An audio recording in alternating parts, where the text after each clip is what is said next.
Assalamualaikum warahmatullahi wabarakatuh. Empat.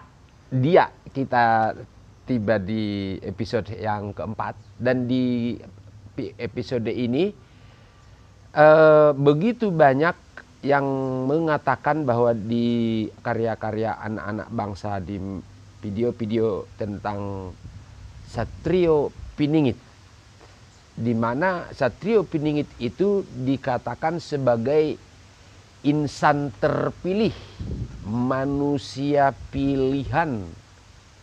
Ada juga yang mengatakan bahwa Satrio Piningit itu sebagai pemimpinnya para nabi, sebagai Imam Mahdi, dan ada banyak lagi istilah-istilah yang disebutkan. Itu mungkin sangkin rindunya bangsa kita atau melihat akan kehadiran dari Satrio Piningit itu, karena dianggap akan membawa perubahan besar-besaran yang akan membawa manusia ke zaman kejayaan.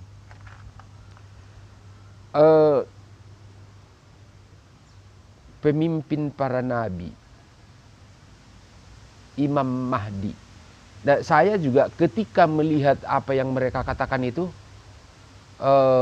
kenapa dia pemimpin para nabi, kenapa ini, apa penjelasan-penjelasan itu. Jadi ketika saya melihat diri saya seperti apa yang telah terjadi ketika menulis buku, isi buku dan semuanya, kok sepertinya Satrio Piningit yang mereka gambarkan itu kok sepertinya persis seperti yang saya alami.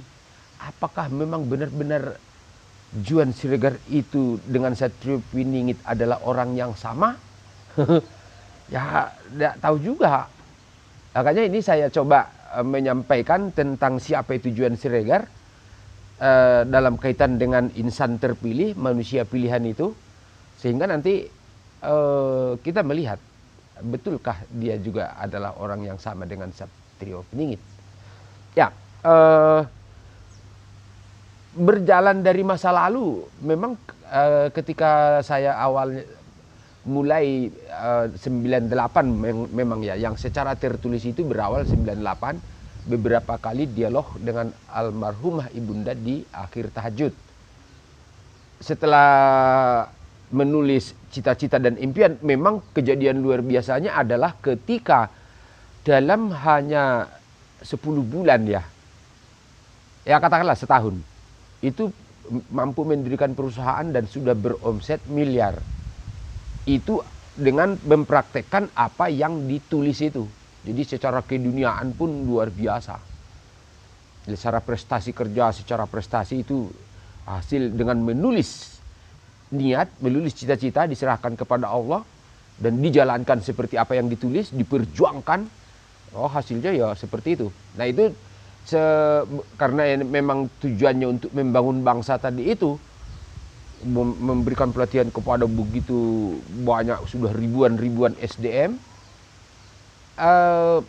Memang ada terbesit itu bahwa tahun 2008 akan lagi terjadi sesuatu, entah apa tidak tahu. Itu berkaca dari ibunda meninggal 78, 88 siksa neraka, 98 merancang kematian, menulis cita-cita itu, pengantar jenazah Juan Siregar ke liang kubur. Dan saya yakin tahun 2008 akan terjadi sesuatu. Dan sering bilang sama orang, sama teman-teman. Tapi kalau ditanya apa, saya tidak tahu. Oh, masih ya tidak tahu. Yang penting hanya melihat 78, 88, 98, 2008.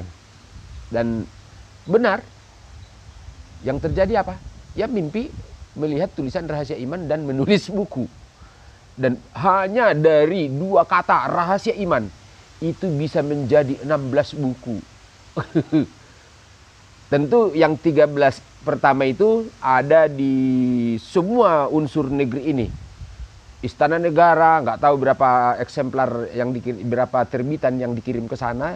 Ya, yang saya antar ke sana, ke Jenderal, ke UI, ITB, Unpad, Quraisy Shihab, pokoknya gubernur, kodam, polda, diknas. Saya merasa bahwa memang buku itu diantaranya itu beda-beda. Untuk tiap selesai satu buku, saya antar ke mana, ada yang sama, ada yang berbeda. Yang jelas itu buku itu kalau bagus administrasi dari masing-masing penerima, buku itu tidak akan hilang. Karena kalau saya sekarang yang punya di komputer pun tidak punya lagi yang lain kecuali hanya 3. Revolusi Indonesia, revolusi spiritual, wujudkan Indonesia kiblat prestasi dunia, hati nurani bangsa berjigir sepanjang masa, dan rahasia negara harta karun yang tersembunyi. Hanya ini yang ada tersisa. Apakah dengan tahap seperti ini sudah dikatakan insan terpilih? Mungkin ya semua banyak orang bisa nulis buku. Mungkin belum. Oke, kita lihat lagi berikutnya petunjuk-petunjuk yang Allah taburkan tentang keterpilihan itu. Nah, ketika awal-awal menulis, mungkin buku kedua lah pastinya saya, kalau buku pertama belum tahu. Tapi ketika menulis buku kedua, ternyata Juan Siregar itu sudah Allah rencanakan sebelum Al-Quran itu diturunkan. Itu saya mengetahuinya karena tanggal lahir, bulan lahir, tahun lahir, usia, dan rahasia iman itu sendiri, buku itu, buku rahasia iman, itu sudah tertulis di Al-Quran. Berarti ini saya kalau dikatakan manusia terpilih, ya memang sudah dipilih kan, sudah sudah direncanakan jauh-jauh hari. Apakah semiliar manusia di muka bumi ada yang sampai direncanakan seperti itu, dan mereka orangnya bertujuan untuk mewujudkan peradaban baru? Itulah mungkin sedikit bedanya Juan Siregar dengan manusia yang hidup di bumi sekarang. Kalau itu belum cukup untuk membuktikan bahwa Juan Siregar itu manusia terpilih, insan pilihan, ada lagi, yaitu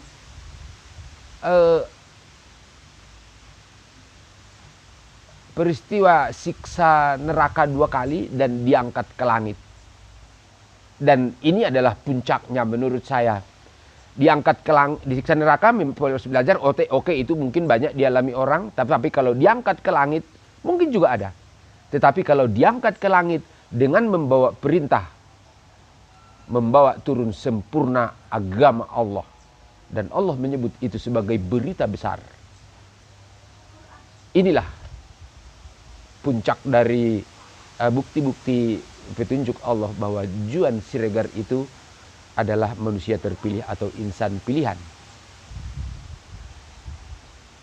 Apakah itu berarti memang dialah orang yang sama dengan Satrio Piningit? Karena tidak ada satu manusia pun yang kenal Juan Siregar, yang menunggunya, yang menghormati atau apapun, tidak ada. Menghinanya yang banyak. Tapi kalau dilihat dari kerinduan orang terhadap Satrio Piningit dan ciri-ciri, kan tidak ada yang tahu siapa itu Satrio Piningit, hanya mengharapkan saja. Tetapi perwujudan dari yang digambarkan terhadap Satrio Piningit itu semuanya bahkan yang membawa agama Allah itu ada pada Juan Siregar. Itu saja sebagai masukan bagi seluruh bangsa Indonesia, para ulama, para kiai, lintas agama, dan semuanya. Saya menyampaikan itulah adanya, dengan harapan bagaimana kita membangun sinergi kerjasama gotong royong untuk bisa mewujudkan apa yang telah dirumuskan dalam konsep revolusi Indonesia, yang sebenarnya itu merupakan aplikasi dari ketiga buku yang disebutkan tadi. Jadi karena memang kata-kata akhir di buku itu, kan di cover belakang buku Rahasia Negara Harta Karun yang Tersembunyi ada tulisan, saya buat, rupiah menguat 1:10 dolar. Kemudian kata-kata terakhir di dalam ada beberapa kalimat gitu. Kemudian yang terakhir, Inilah revolusi Indonesia.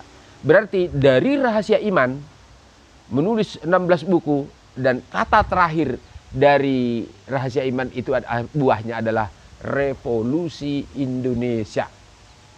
Kenapa revolusi? Karena memang tidak ada gunanya Juan Sregar berubah sendirian, tidak ada gunanya sekelompok orang berubah sendirian, tidak ada artinya, tidak ada maknanya untuk sebuah negara sebesar Indonesia hanya segelintir orang yang baik. Tetapi yang justru kita benar-benar makhluk sosial yang bersinergi bekerjasama adalah ketika sama-sama berubah dengan terkonsep dan tersistem. Itulah yang ada di revolusi Indonesia. Oke, saya kira itu saja. Terima kasih untuk waktunya. Assalamualaikum warahmatullahi wabarakatuh.